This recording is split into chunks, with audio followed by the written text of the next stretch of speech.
This is HFY Vanguard, where humanity never just survives. We dominate. The stars are calling, and our story begins now. The Space Whale wasn't the kind of place you visited for its charm. It was the sort of dive bar where the neon signage flickered like it was suffering a long, slow death, where the holographic advertisements outside looped endlessly in colors so bright they could burn your retinas. Inside, it smelled faintly of synthetic whiskey engine grease and the kind of regret that sticks to the walls. Alan Durbus sat slouched at the bar, swirling the amber liquid in his glass, like it might reveal the meaning of life if he stared hard enough. His birthday 27 years on Earth had come and was almost gone. He muttered something bitter under his breath about another year closer to facing 40 while brushing a hand through his perpetually untidy brown hair. The truth was, Alan had been stuck in a rut for years. He worked in a bottling facility for a mega brand of energy drinks, packaging cans of star drink fuel for the cosmos. The irony being the closest he had ever been to space travel was stamping that very slogan onto cardboard cases. His job was monotonous enough to kill dreams. He'd once thought he might leave Earth, take a cruise liner to one of the lunar resorts, or even book a slow freighter to Mars. But those hopes had been choked out by rent bills and the creeping inertia of everyday life. Mike, his oldest friend, leaned against the bar beside him, already 3 drinks ahead, and in that loose-limbed stage of drunkenness where everything was funny. "Man," Mike slurred, "you've got to stop obsessing over those cruise ads. They're designed to make worker bees like us feel like garbage." "That's easy for you to say," Alan shot back, tossing his whiskey back in one practice motion and savoring the familiar burn. "At least you've been to lunar base. I package caffeine in a can. My commute is the closest I get to a spaceship launch." The bar's holoscreen cycled to a fresh advert, this one showcasing the launch of the latest luxury cruiser from New Shanghai. Sleek, silver, a billion-credit marvel. Even the economy suites probably had gold-plated doorknobs. Alan's annual salary wouldn't cover a week on board. Mike squinted at the holo, then grinned with sudden mischief. Birthday boy needs cheering up. "Hey, Joey," he called to the bartender, a broad man with cybernetic arms that gleamed under the bar's dim lights. "Break out that new stuff, you know, the one with the warning label." Joey's cybernetic left hand paused mid-polish of a glass. "Nebula 9. You sure?" His voice dropped conspiratorially. "That's serious gear. Synthetic alcohol mixed with, well, let's call them off-world compounds. It's not for the faint of heart." Alan hesitated for all of 2 seconds, then shrugged. "It's my birthday. Pour it." Joey reached under the counter and brought up a bottle that seemed to contain an entire starfield, a luminous blue liquid speckled with drifting points of light, as if someone had bottled the Milky Way. He poured 2 measures, each one glowing faintly. Mike raised his glass. To Alan, may he somehow stumble his way into space. To stumbling, Alan agreed. The first sip hit like a meteor strike. Warmth and cold spread simultaneously through his chest, and the edges of the room began to shimmer, colors blurring together into impossible shades. By the second sip, the bar's music had slowed, deepened, and warped into something alien. Someone, maybe Joey, maybe the voice in Alan's own head, mentioned mild hallucinogenic properties, but by then the room had already tilted sideways. The last thing Alan remembered clearly was leaning heavily on the bar, Mike's laughter echoing somewhere far away, and thinking, this might actually be worth the hangover. When awareness returned, it did so rudely. His head felt like it had been used as a drum in a marching band. His cheek pressed against something cool, smooth, almost like marble, but it pulsed faintly with light as if it were alive. And there were voices. I assure you, one deep, resonant voice was saying the Copenhagen interpretation fails to account for quantum consciousness in higher dimensional beings. A second voice, crystalline and feminine, retorted, "Oh, please. You're still clinging to outdated 20th century physics paradigms." Alan cracked an eye open and immediately wished he hadn't. He wasn't in the Space Whale anymore. He was sprawled on a glowing platform suspended in midair, surrounded by towering spires that bent geometry into shapes his mind rebelled against. Bridges made of pure light arched overhead, connecting impossible structures and vehicles that looked like molten silver zipped past in silent streams. "What the actual," he muttered, pushing himself up onto one elbow. Did Joey put in that drink? The voices were coming from 2 colossal statues nearby, one formed from ever-shifting smoke, the other from interlocking geometric shapes that rotated and reassembled themselves constantly. Ah, the smoky statue intoned. The organic has regained consciousness. Alan blinked at his hands, half expecting them to be claws or tentacles. Nope, still human, still trembling from whatever this was. He got to his knees, took one long look around, and decided the only reasonable response was denial. Nope, he said aloud, wobbling to his feet. Nope, nope, nope. This is either the worst hangover in history or the most expensive VR program I've ever hallucinated. Either way, I'm going back to sleep. I'm afraid sleep will not alter your current reality, purred a new voice. Alan turned and found himself face to face with a floating, holographic cat made entirely of stars and shifting constellations. Welcome to Alona Mortal, the cat said. I am your assigned orientation guide. Alan burst out laughing. Of course you are. Talking space cat. Quantum debating statues, floating platforms. Sure, this is all just my imagination. 10 out of 10 production value, though. The cat's eyes, or perhaps tiny galaxies, blinked slowly. Your tone suggests skepticism. Hallucination, Alan said, leaning toward the endless drop at the edge of the platform. I appreciate the creativity, but I've got work tomorrow and they really frown on people skipping their shift at the beverage plant. The star cat floated closer, its constellation fur rippling like waves of light. You are on Alona, it repeated patiently, capital of the Neon Cluster Hub of Science, Art, and Diplomacy. Your file indicates you are from Earth's Sol system, primitive technology, interesting cultural quirks, still reliant on chemical rockets for most space travel. Quaint. Alan rubbed his temples. Quaint, you're telling me I'm the primitive one in this situation? I'm talking to a floating astronomy screensaver. Before the cat could respond, something caught Alan's eye, a collection of beings at what looked suspiciously like a floating cocktail bar a few platforms away. They were enormous arthropod-like creatures, each dressed in tailored suits that would have made a human fashion editor weep with envy. What are those? Alan asked. Arthropodon diplomats, the cat explained. Would you like to meet them? They are connoisseurs of vintage spirits. Alan's brain, still half convinced this was an elaborate VR prank, decided there was no reason not to. Sure, let's go meet the wine-drinking bug people. The platform moved of its own accord, gliding toward the insect diplomats.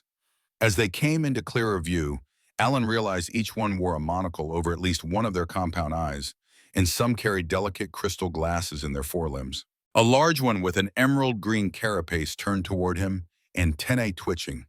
A human, it said in perfect English. How delightful. I haven't encountered one of your species since that charming fellow Armstrong visited. Yeah, he's a tough act to follow, Alan replied, shaking an offered limb that felt both like polished stone and living muscle. Nice suits, by the way, very men in black. The diplomat's mandibles clicked in something like amusement. Oh, this Vixian silk. Armani is a bit terrestrial, don't you think? Before Alan could come up with a better comeback, a glass of liquid that looked like a swirling galaxy was pressed into his hand. Scented brandy, the insect said proudly. Aged 300 years. Alan took a cautious sip and nearly melted. It tasted like summer nights distilled into starlight, with just enough warmth to sink into his bones. This is definitely the best hallucination I've ever had, he muttered. Your tendency to deny reality is noted. The cat interrupted dryly. But it is time. The royal court will convene shortly, and as a newly arrived being, you are required to attend. Wait, Alan said, looking up from his glass.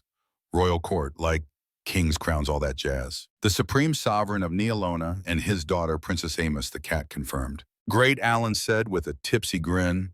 Let me guess, I'm supposed to bow a lot and avoid eye contact, right? Before the cat could answer, the platform gave a subtle lurch and began to drift toward the most breathtaking structure Alan had ever seen. Suspended high in the sky, it seemed to be a palace made entirely of crystal and light, its walls folding in impossible geometries that shifted as he watched. The ceiling was no ceiling at all, but an open dome showing the deep velvet of space stars drifting lazily past. The platform joined a slow-moving stream of others, each carrying an assortment of beings humanoids in iridescent robes, spheres of pure energy, a literal cloud wearing ceremonial jewelry. Alan leaned toward the cat. If this is a VR sim, the design team really outdid themselves. They entered the palace through a shimmering gateway that felt like walking through warm water. Inside, the air was subtly perfumed, and the floor beneath his boots was a transparent surface that seemed to float above an endless expanse of clouds. The royal court of Alona welcomes all beings, a voice boomed from everywhere and nowhere at once. Alan was still craning his neck when he saw her. She stepped through a portal of pure light, and the entire room seemed to shift focus. Her skin was a deep, lustrous purple that shimmered with its own inner radiance. Her eyes, not just silver-colored but liquid silver, scanned the crowd with a quiet authority that made even the insect diplomats fall silent. The crown she wore looked as if it had been woven from the aurora itself, strands of green and blue light shifting with her every movement. Her gown was made of what could only be described as condensed starlight, flowing and weightless, trailing tiny motes behind her as she walked. Holy! Alan breathed, earning a disapproving glance from a nearby humanoid with 4 eyes. They don't make them like that on Earth. The princess descended a staircase that appeared under her feet as she moved. Every step was precise, deliberate, the embodiment of royal grace. And yet, there was something else in the way she moved, a subtle restlessness, as though she carried more energy than her position allowed her to show. Alan was still staring when the cat's voice, now much more formal, spoke beside him. The princess will now hear petitions from visiting dignitaries. One by one, representatives of various worlds stepped forward, bowing low and presenting their cases. Alan only half listened, his attention glued to the princess. He caught himself wondering what her life was like beyond all this ceremonial theater. A luminous being of pure light sidled closer.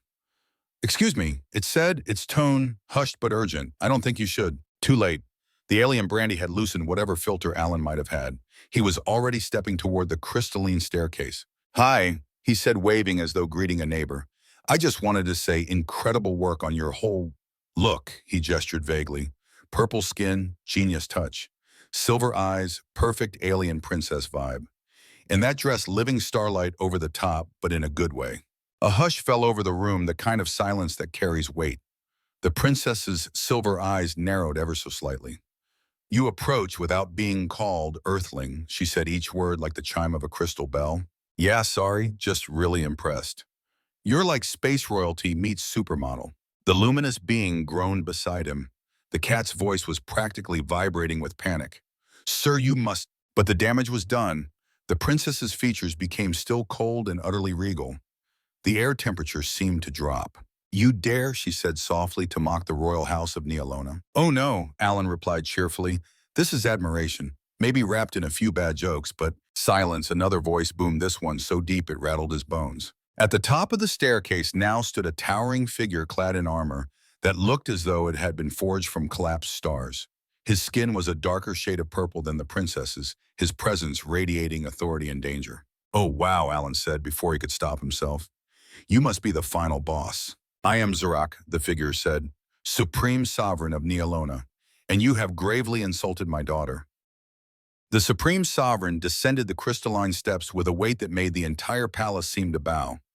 Every footfall rang out like a drumbeat, his armor's surface catching the starlight and scattering it across the hall in blinding shards. The crowd parted instinctively, as though the air around him was too thick for ordinary beings to breathe. Up close, Zarak was even more imposing easily. 8 feet tall, broad-shouldered, and radiating the kind of controlled menace that didn't need to shout to be heard.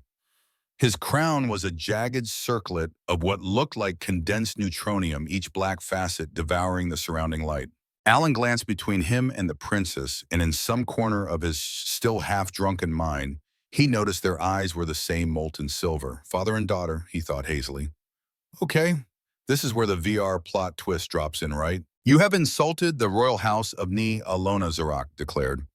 His voice wasn't merely sound, it was a vibration that ran through the crystal floor and up Alan's spine. "By our ancient law, there are only 2 paths forward." Alan raised a hand. "Let me guess, apologize and we call it even." The king's gaze sharpened. "Death or marriage to the one you have insulted?" The words hung in the air like a blade suspended by a thread. Somewhere behind Alan, a dignitary gasped. The arthropodine diplomats shifted uncomfortably, antennae flicking. For a long moment, Alan simply stared at the king. Then with a weak laugh, he said, "You're serious. You can't be serious. That's not how this works. This is all—" He gestured vaguely at the sky, the statues, the hovering platforms. "Just a thing my brain cooked up because I mixed whiskey with whatever galaxy juice Joey served me." The princess folded her arms, the motion causing her starlight gown to ripple like liquid nebulae. It is not a dream, Earthling, she said. Her tone wasn't cruel, but it carried a kind of clipped finality. Okay, Alan said, pointing at her. I get that you're playing along, but enough, Zarak thundered. The force of the word felt like it shoved Alan back a step. The law is clear. You will wed my daughter at dawn or face execution. It was at that moment Alan realized several guards had stepped closer. Tall, sleek figures clad in iridescent armor, their weapons humming with an energy that looked far too real to be part of a simulation. One of them met his gaze, and Alan saw no hint of roleplay or theatricality in the alien's eyes. Okay, Alan said slowly, swallowing hard. Let's circle back to that first option for a second. Execution. How are we defining that, quick painless? Maybe just exile instead. A murmur of disapproval rippled through the court. Even the insect diplomats looked uneasy now.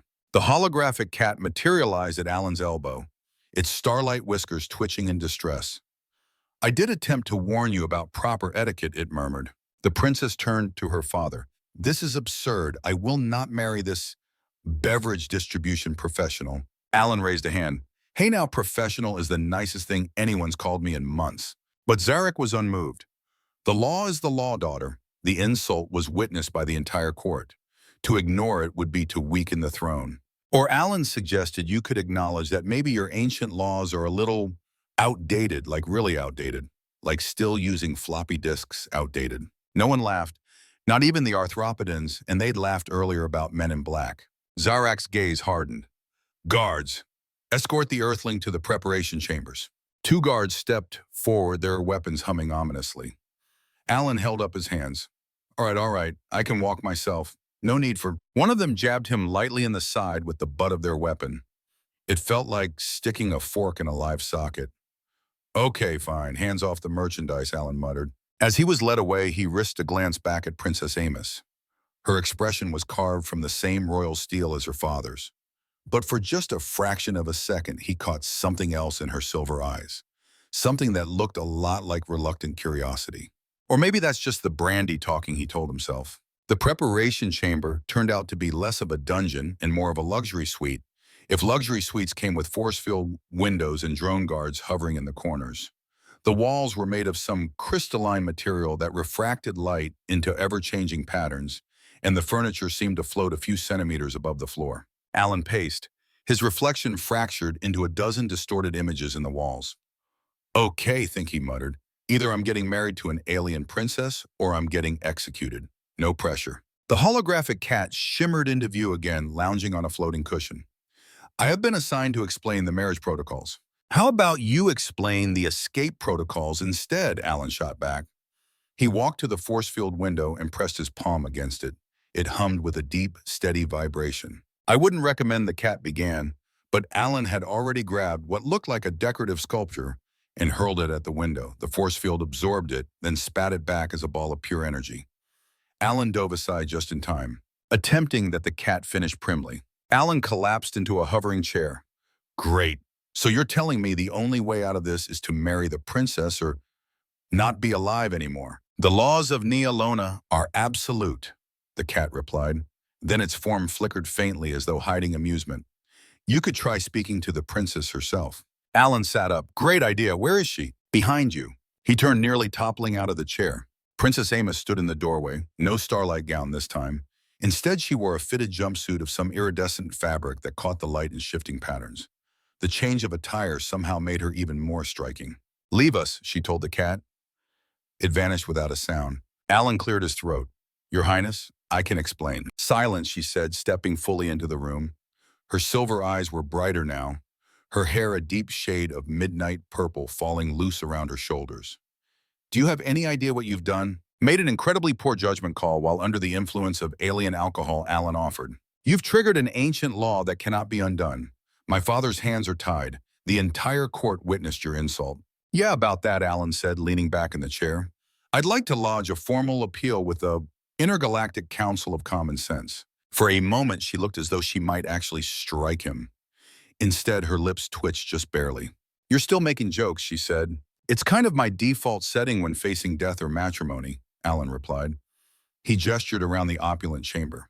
Though I have to admit, this is a pretty nice cell for a condemned man. This isn't funny, she said, but her tone had lost some of its sharpness.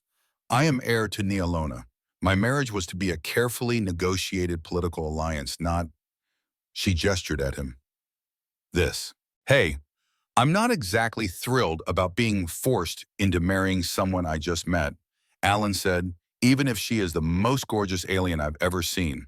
That stopped her cold. You find me attractive. Well, yeah, look at you. You're literally glowing. That's my natural bioluminescence. It's working for you, Alan said with a grin. Her lips almost formed a smile. Amos crossed the room, her boots whispering against the crystalline floor. Up close, the iridescent weave of her jumpsuit caught every glimmer of the shifting light, like she carried her own personal aurora. She stopped just short of him, studying him, the way one might examine a dangerous but intriguing specimen. You're different, she said finally. Most beings in your position would be begging for mercy. You seem irreverent. Irreverent is my middle name, Alan replied.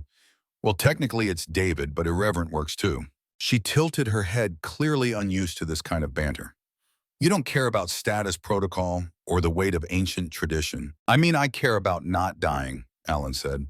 But aside from that, no. Status makes people uptight. Protocol makes people boring. And ancient traditions— He gestured vaguely at the force field window— usually need a good spring cleaning. Her silver eyes flickered with something irritation, amusement, maybe both. You speak as though you see through all of this. Easier to see clearly when you're not blinded by the crown jewels, Alan said. For a long moment, they just looked at each other. Then without a word, she turned and walked toward the door. Follow me. The force field dissolved as she approached the hum of its energy, cutting out like a held breath.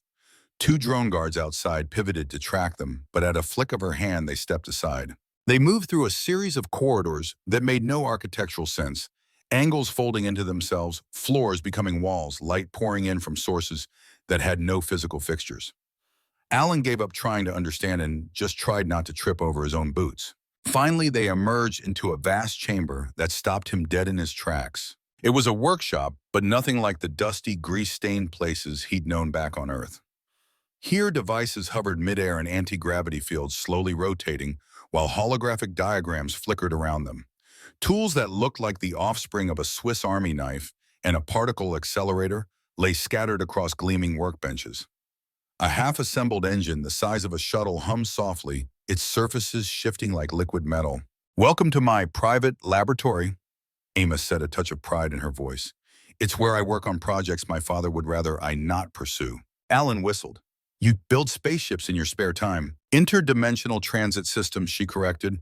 Faster than light without folding space, or creating unstable wormholes. It could change the way our entire civilization travels. He wandered toward the nearest bench, picking up a tool that immediately began to hum in his hand.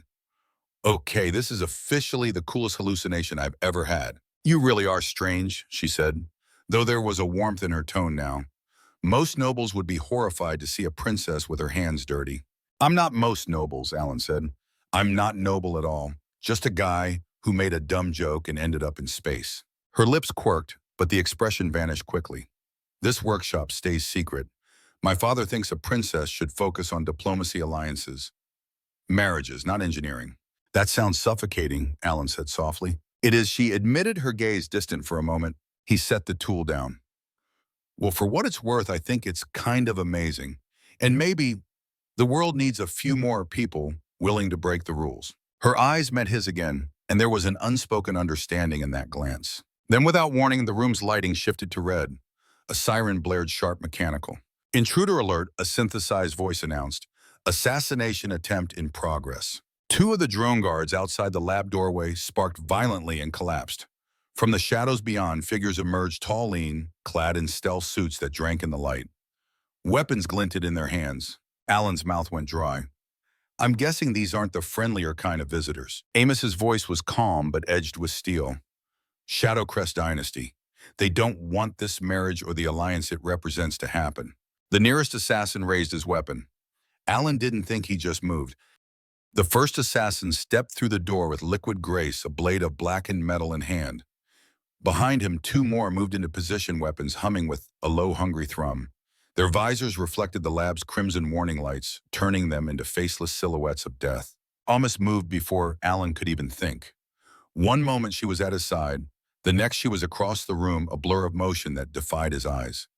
The first assassin's strike never landed. She caught his wrist twisted and sent him sprawling with a move that looked effortless. The second assassin fired some kind of energy weapon, a tight lance of light that scorched the air where Amos had been standing a heartbeat earlier. She vaulted over a workbench, grabbed something that looked suspiciously like a wrench from another universe, and brought it down on the attacker's helmet. The weapon's spark shorted and fell silent. Holy Alan's voice cracked somewhere between awe and terror. The third assassin circled wide, trying to flank her. Alan saw the glint of a blade and without a plan or a clue snatched up the nearest object, a humming piece of equipment about the size of a baseball bat glowing faintly blue. He hurled it with all the strength adrenaline could give him. His aim was terrible. The object whizzed past the assassin's head, but the sudden movement was enough to draw his attention. He turned toward Alan, weapon raised, and Amos was there sliding between them. She spun low, her legs sweeping the assassin's feet out from under him, then followed with a strike to the helmet that left the man sprawled on the floor unmoving. More figures appeared in the doorway, but these wore the iridescent armor of royal guards. They poured into the lab weapons at the ready, surrounding the fallen assassins. A most straightened chest rising and falling with quick, controlled breaths. Her starlit skin glowed faintly in the aftermath of exertion. "Secure them," she ordered the guards, "and speak of this to no one." The guards saluted and began dragging the unconscious attackers away. The hum of the lab system slowly returned to normal, the red lights fading back to the cool blues and silvers of earlier. Alan leaned against a workbench, still catching his breath. "So, quantum engineer and ninja warrior, I think you have officially broken the record for most intimidating first date." Amos gave him a look that should have been a glare, but her lips twitched. "You threw a calibration rod at a trained Shadow Crest operative." "Yeah," Alan said, grinning despite the lingering adrenaline. "And I missed, but you still won. Teamwork." She shook her head, but didn't argue. Instead, she stepped closer, her eyes scanning his face as if to confirm he was uninjured. "You tried to help me," she said quietly, "without training, without any stake in our politics." "Well, yeah," Alan replied. "I couldn't just stand there and let them hurt you. Even if you are, technically, holding me prisoner for an accidental insult." "It wasn't entirely accidental, was it?" she said, a spark in her gaze. He thought about denying it, then shrugged. "I mean, the brandy did most of the talking. But yeah, I saw something in you that I don't think your court wants to see. The real you." Her posture softened almost imperceptibly. "And what do you think you see?" "A genius," Alan said without hesitation. "A warrior. Someone who's suffocating under all the tradition and politics. Someone who deserves to build things instead of being told to sit pretty on a throne." Silence stretched between them, but it wasn't uncomfortable. If anything, it felt charged like the air before a storm. "You are infuriating," Amos said at last. "Crude, inappropriate, reckless." She stepped even closer, close enough that Alan could see the faint star-like patterns under her skin. "But you see people, really see them, even me." "Easier when you're not hiding behind a crown," Alan said. Her lips curved just slightly. "Perhaps this forced marriage is not the worst fate that could befall either of us." Alan's heart thudded.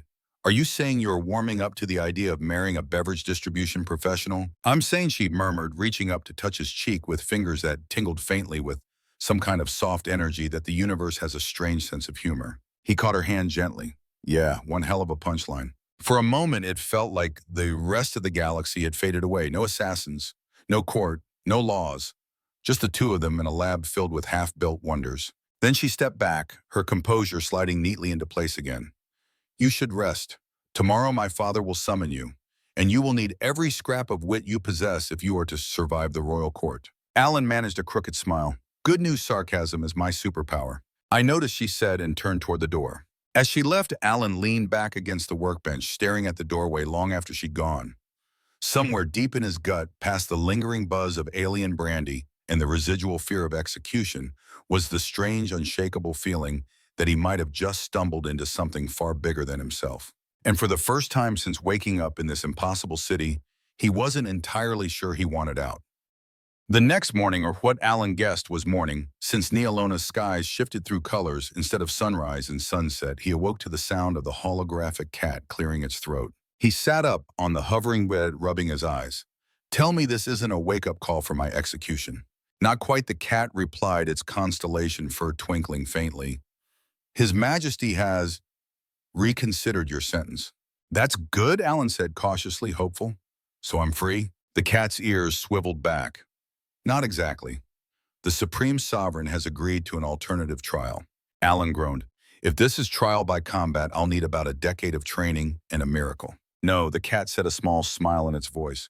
Trial by humor. That woke Alan up. Wait, what? You will stand before the royal court, the cat explained, and you must make them laugh, truly laugh. It is a sacred art on Alona reserved for master jesters who train for centuries. Alan blinked. So you're telling me my entire life depends on doing a stand-up set in front of the most intimidating people I've ever met? Correct. If the court laughs, you are free to go. If not, you will be executed at dawn. Alan swung his legs over the side of the bed. Well, on the bright side, bombing will have a very literal meaning this time. The cat's tail flicked in amusement. You seem confident? I'm not, Alan said honestly. I'm just really good at pretending I am until everyone else starts to believe it. They brought him to a preparation chamber adjacent to the throne room, a place that felt like a mix between a green room and a war council chamber. Servants in flowing robes fluttered around adjusting the ceremonial outfit he'd been given. Long robes patterned with shifting constellations and a sash that glowed faintly like a wearable comet trail. Alan caught sight of himself in a polished crystal panel. I look like I'm about to host the galaxy's weirdest talk show, he muttered. You must show the respect for the court, the cat reminded him, but also be true to yourself. Humor without authenticity will not resonate.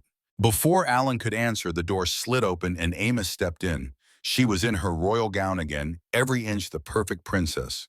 But when her eyes met his, there was a flicker of something less formal, the same spark he'd seen in her lab. So trial by comedy, she said. That's unusual. Unusual good, or unusual my dad's trying to humiliate me before he kills me, Alan asked. Both, she admitted. If you fail, it will be public and final, but if you succeed, she hesitated as if weighing her words. If you succeed, you may win not just your freedom, but a place in this court. Place in the court, Alan echoed. Like official jester, because I can work with that. Not just jester, she said softly, someone who changes things. My father doesn't laugh easily. If you can break through, that it will mean something. There was an unspoken for me too in her tone, but she turned before he could respond. They're ready for you. The throne room was already full when Alan entered. The towering crystalline walls shimmered with soft light, and the floor beneath him seemed to hum faintly with energy.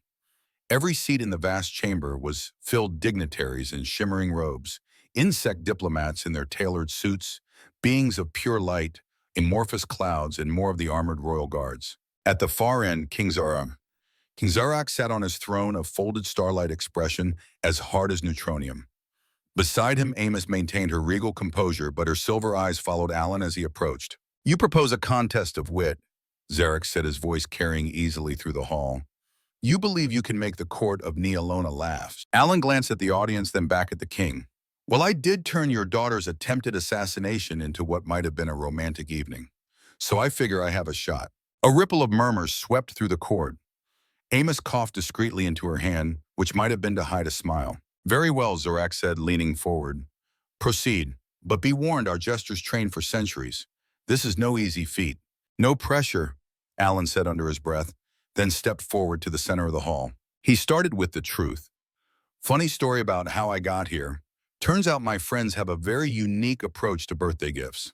He spun the tale of the space whale bar, the glowing Nebula 9, and waking up on a floating platform arguing with statues about quantum physics. He embellished the details just enough to highlight the absurdity, gesturing broadly to punctuate each punchline. When he got to the part about the arthropodan wine connoisseurs, he nodded toward them.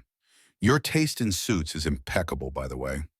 Very Men in Black, that's a classic Earth story about stylish aliens, though ours usually have fewer legs and worse fashion sense. The insect diplomats' mandibles clicked in what could only be amusement. Encouraged, Alan kept going. He mimicked the philosophical debate between the statues, adding his own mangled interpretation of multidimensional physics. Look, I'm not saying Earth scientists are behind, but our idea of quantum entanglement is basically spooky action at a distance. Your statues would have an aneurysm trying to explain string theory to us. Though I guess statues can't actually have aneurysms, can they? There was a ripple of laughter from somewhere in the back rows. Alan spotted Amos's eyes shining just a little brighter. The laughter in the royal court was a strange thing, not loud and raucous like in an Earth comedy club, but a layered chorus of sounds, the musical trill of the avian delegates, the deep resonant hum of the crystalline beings, the rapid-fire clicks of the arthropodan diplomats. Alan felt the energy shift in the room. They were with him now. The tension that had gripped the court since his insult was loosening replaced with something warmer. And then he continued, I wake up in a palace with a holographic cat telling me I've broken some ancient law, which, by the way, is exactly how most bad dates end back on Earth. Even some of the royal guards smirked, or at least twitched in a way Alan decided to interpret as smirking. He gestured toward Amos, and then I meet her. On Earth, our princesses usually sing to small woodland animals and wait for someone else to rescue them. But this one, she builds interdimensional engines and can kick 3 trained assassins across a room before breakfast. No offense to the woodland animals, but I think we've been doing it wrong. That earned him a soft, unmistakable laugh from Amos herself, a single sound that somehow carried across the room and made him feel like he'd just won something priceless. He let the moment breathe, then let his tone shift. But here's the thing, he said, lowering his voice just enough to draw the room in. At first, I thought this was all a mistake, that I didn't belong here. I mean, I'm a guy who packages energy drinks. What am I doing standing in front of the Supreme Sovereign and an entire galaxy's worth of important people? He looked directly at King Zarak now.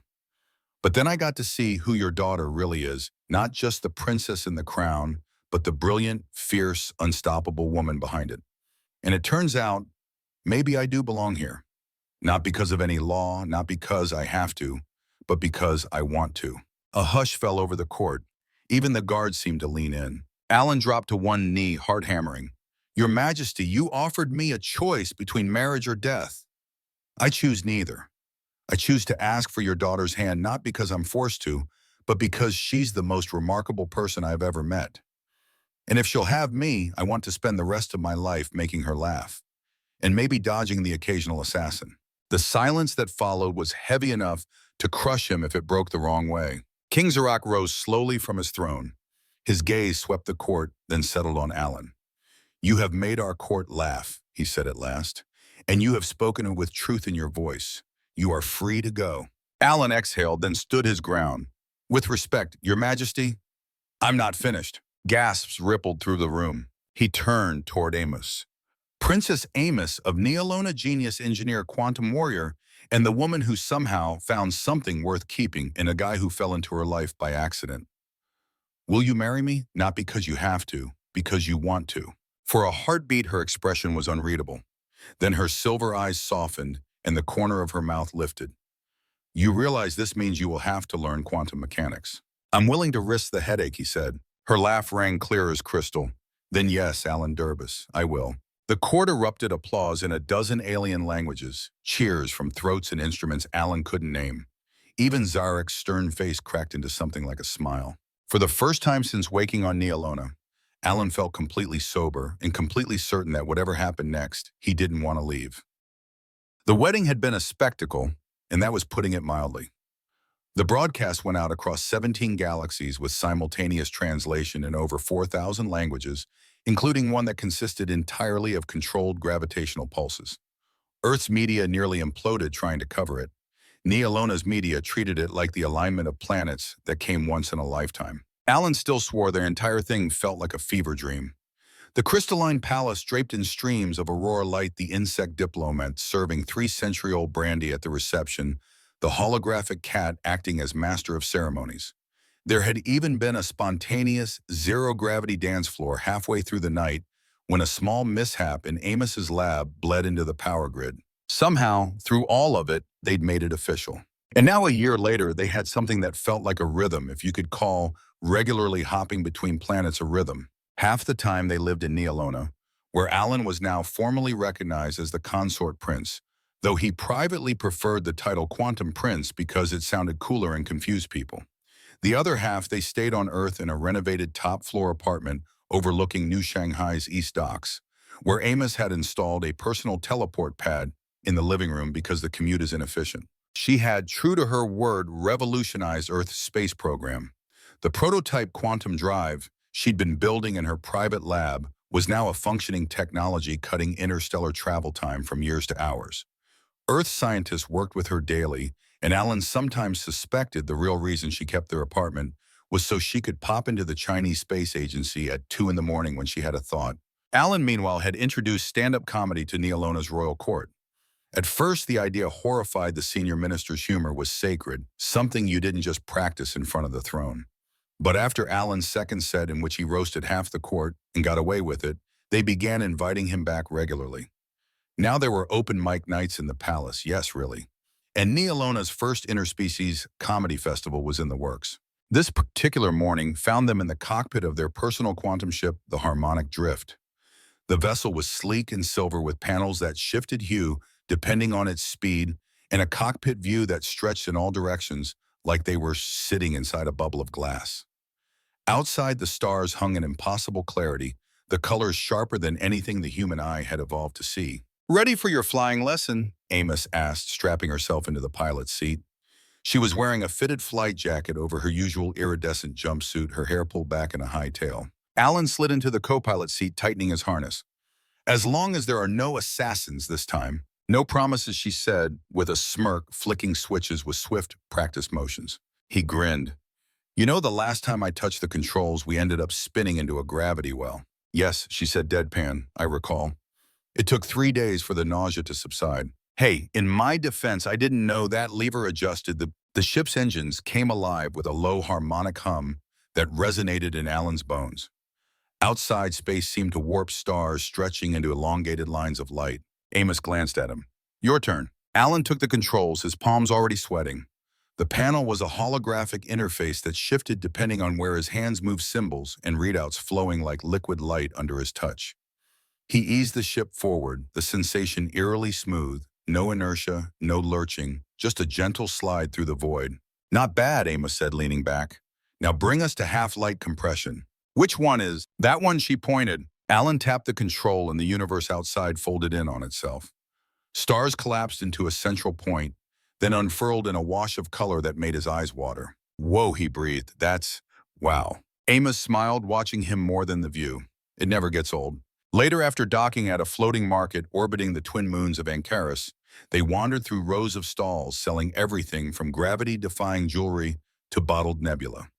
Alan bartered for a bottle of Centon brandy for sentimental reasons, while Amos negotiated for a set of rare alloys she needed for her latest engine project. They drew stares wherever they went, not just because she was the princess and he was the first human consort in Alona's history, but because they moved like two people who belonged together, despite the absurdity of how they'd met. Every so often, Alan would catch Amos looking at him with that same spark she'd had the day in her lab right before the Shadow Crest assassins had stormed in. And every so often, she'd catch him watching her with quiet awe, still a little stunned that someone like her had chosen someone like him. That night back aboard the Harmonic Drift, they sat in the observation dome watching the moons drift past beneath a sea of stars. "You ever think about how weird this all is?" Alan asked. "All the time," Amos said. "I mean, I got here because of a stolen cruise ticket, too much alien liquor, and a bad sense of timing." She smirked. "You also got here because you refused to be intimidated, because you made my father laugh, and because you saw me." He reached over, taking her hand. "I'll never stop seeing you." For a moment, neither of them spoke. The hum of the ship and the slow dance of the stars filled the silence. Finally, Amos leaned her head against his shoulder. "You know, the Shadow Crest dynasty still hasn't accepted our union. There will be complications." Alan squeezed her hand. "Good thing I've got a genius ninja princess watching my back. And good thing I'm too stupid to be properly scared." Her laugh was quiet, warm. "You're not stupid, Alan. Reckless, yes. Inappropriate, definitely. But not stupid." He grinned. High praise from someone who builds interdimensional engines for fun. They stayed like that until the moons were just slivers on the horizon and the next jump point loomed ahead. Amos sat up, her expression shifting into that look she got when she was about to start explaining something complicated. "I've been working on something," she said. "A new drive system. It could take us beyond the mapped galaxy." Alan's eyebrows rose. "Show me." And as she began outlining her theories, diagrams dancing in holographic light between them, Alan realized that maybe, just maybe, the universe had known exactly what it was doing that night at the Space Whale. The Space Whale looked exactly the same as the night Alan had last been there, which was both comforting and slightly disturbing. The neon sign still sputtered like it was on its last legs, the holo ads still looped images of luxury cruise liners and zero-G sports matches, and the smell still carried that stubborn blend of synthetic whiskey, recycled air, and fried something or other. Mike was at the bar, just like always, nursing a drink that glowed faintly green. He nearly dropped it when Alan walked in. Holy Mike half stood, staring at him. You're alive. And is that a royal jacket? Alan glanced down at the sleek black and silver coat he was wearing embroidered with subtle constellations. Yeah. Dress code on Alona is a little fancier than I remember Earth being. Mike blinked, still not moving. You've been gone for a year, man. I thought you were dead or abducted or, I don't know, living on some asteroid as a miner. Close, Alan said with a grin. Turns out I was living in a crystal palace with an alien princess. Mike stared for another beat, then burst out laughing. You are such a liar. Am I? Alan said and stepped aside. Princess Amos walked in, her silver eyes scanning the room with polite curiosity. She'd dressed for Earth, meaning she'd traded her starlight gown for a tailored black coat and high boots, but she still radiated that same unshakable presence. The low conversations in the bar died instantly. Mike's mouth opened, closed, opened again. She what? Hi, Amos said, simply offering her hand. You must be the friend responsible for Alan's unconventional arrival on Alona. Mike made a strangled noise that might have been yes. I'm still not sure if I should thank you or file an interplanetary complaint, she added with a faint smile. Mike looked like he was trying to figure out if bowing was appropriate. You're welcome. They took a table near the back, and Joey the bartender, with the cybernetic arms, ambled over. Haven't seen you in forever, Durbus, he said, setting down 3 glasses. You still want the Nebula 9? Alan laughed. Absolutely not. Amos's eyes gleamed with mischief. I might. Joey raised an eyebrow. Careful. Last guy who drank that ended up. He glanced at Alan. Well, wherever you ended up. That's how we met, Alan said. Best and weirdest birthday present I've ever gotten. Mike shook his head. Man, you've got to tell me everything. I mean, you're sitting here in a royal jacket. You've got a princess ordering drinks in my favorite dive bar, and you're acting like it's just Tuesday. It's kind of like Tuesday now, Alan said, leaning back. We split our time, half Alona, half Earth. She's running the biggest space program upgrade in human history, and I'm, well, teaching aliens how to roast each other without starting a war. Mike pointed at him, and not one text. I did try, Alan said. Apparently, Alona's network doesn't like Earth's please hold while we connect you system. Took a year for the first message to get through. By then, I was already married. Mike looked at Amy, then back at Alan. Married. To her, for real. Yup, Alan sipped his drink. Guess the universe has a messed up sense of humor. Later, when they left the bar and stepped out into the cool night air, Amos threaded her arm through Alan's. Your friend seems unsettled, she said. He'll get over it, Alan replied. Right now, he's just trying to figure out how a guy like me ended up with someone like you. She smiled. How did you? Alan thought about it for a moment, watching the city lights flicker against the night sky. I think I just showed up, refused to play by the rules, and made you laugh when you least expected it. You also threw a wrench at an assassin, she reminded him. That too, he grinned. Guess it's my thing. She leaned her head against his shoulder as they walked, then never stopped doing it. 3 days later, Alan and Amos were back aboard the Harmonic Drift, hanging in a lazy orbit above a sapphire blue world in the Caperal system. The view through the dome was breathtaking, a sweep of oceans, storm systems swirling like living art, and a pair of tiny moons casting silver trails across the planet's night side. Amos was curled up in the co-pilot seat, reviewing schematics for her new drive core, the holographic blueprints rotating slowly between them. Alan sat in the pilot's chair, one boot propped against the console, sipping coffee from a mug that read, Best Accidental Husband in the Galaxy. You know, he said, if someone told me 2 years ago I'd be here, I'd have laughed in their face. She didn't look up from her schematics. 2 years ago, you were packaging caffeinated sugar water. Exactly, Alan said, grinning. And now I'm married to a genius princess engineer who occasionally punches assassins in the throat before breakfast. That earned him the smallest smile from her, the kind she tried to hide when she was concentrating. He set his mug down. Do you ever think about what would have happened if I'd just gone home that night, if I'd said no to the Nebula 9? Amos finally looked at him, her silver eyes thoughtful. The universe doesn't work that way. You were meant to be there. We were meant to meet.